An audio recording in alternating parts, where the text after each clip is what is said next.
Pemirsa, terkait ijazah karyawan yang ditahan oleh perusahaan, Gubernur Jawa Timur Kofifah Indar Parawansa menyatakan bahwa ijazah khususnya tingkat SMA dan SMK bisa diterbitkan ulang. Ijazah bisa diterbitkan jika tercatat dan tersimpan di sistem data pokok pendidikan atau Dapodik.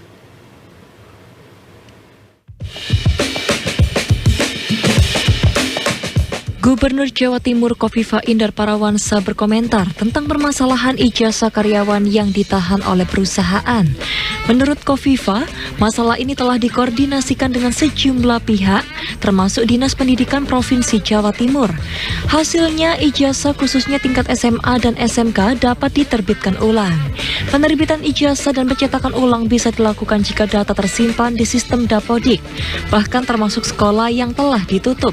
Untuk mencetak ulang ijazah yang terdata di Dapodik hanya dibutuhkan tanda tangan dari Kepala Dinas Provinsi. Sementara itu, pemerintah Provinsi Jawa Timur melalui Dinas Tenaga Kerja membuka ruang pelaporan bagi warga yang ijazahnya ditahan. Ruang lapor dibuka pertanggal 21 April lalu. Sebelumnya, ijazah 44 mantan karyawan diduga masih ditahan oleh UD Sentosasil milik Chanwa Diana. Kasus ini masih ditangani Polda Jawa Timur. Provinsi Jawa Timur akan memberikan perlindungan kepada masyarakat karena proses hukum masih bergulir. Sedangkan korban membutuhkan ijazah untuk mencari pekerjaan. Ibaratnya ini semua lini saya sudah mengkomunikasikan. Saya akhirnya tanya ke Pak Kadisdik. Ya apa Pak Aris, ini kalau SMA SMK asal ada Dapodiknya Bu. Oke, nek sekolah tutup ya apa? Oh bisa Bu, dari Disdik Jawa Timur. Tanda tangannya siapa? Tanda tangan Kadis, itu bisa Bu kalau sekolahnya tutup asal ada di Dapodik. Udah lengkap ini.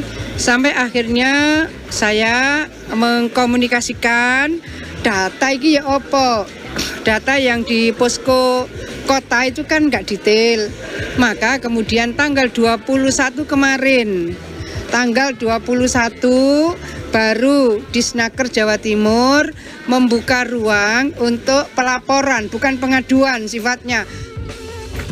Sementara itu, Wakil Komisi E DPRD Jatim mengapresiasi itikat baik Gubernur Jawa Timur yang merespon cepat. Komisi E juga meminta aparat kepolisian untuk bertindak tegas agar kejadian serupa tidak terulang. Cuman memang kita menyampaikan prosedurnya itu tidak dengan mencetak ulang, itulah intinya. Tapi itikat baik gubernur itu ya harus diakui sebagai upaya yang cukup baik begitu. Hanya tidak bisa cetak ulang memang. Yang bisa diterbitkan adalah surat pengganti ijazah, ya karena dokumen semacam ijazah tidak bisa ada lebih dari satu kan, itu. Cuma yang lebih penting dari itu bukan soal polemik ininya Mas, tapi begini. Hanya sampai di situkah bergaining kita dengan perusahaan yang melakukan pelanggaran? Menahan dokumen personal yang penting selevel ijazah itu kan pelanggaran berat. Jangan hanya fokus kepada bagaimana kita mengganti dengan surat pengganti ijazah, itu mudah ya, bisa dilakukan Dignas dengan mudah atau sekolah-sekolah asal dengan sangat mudah.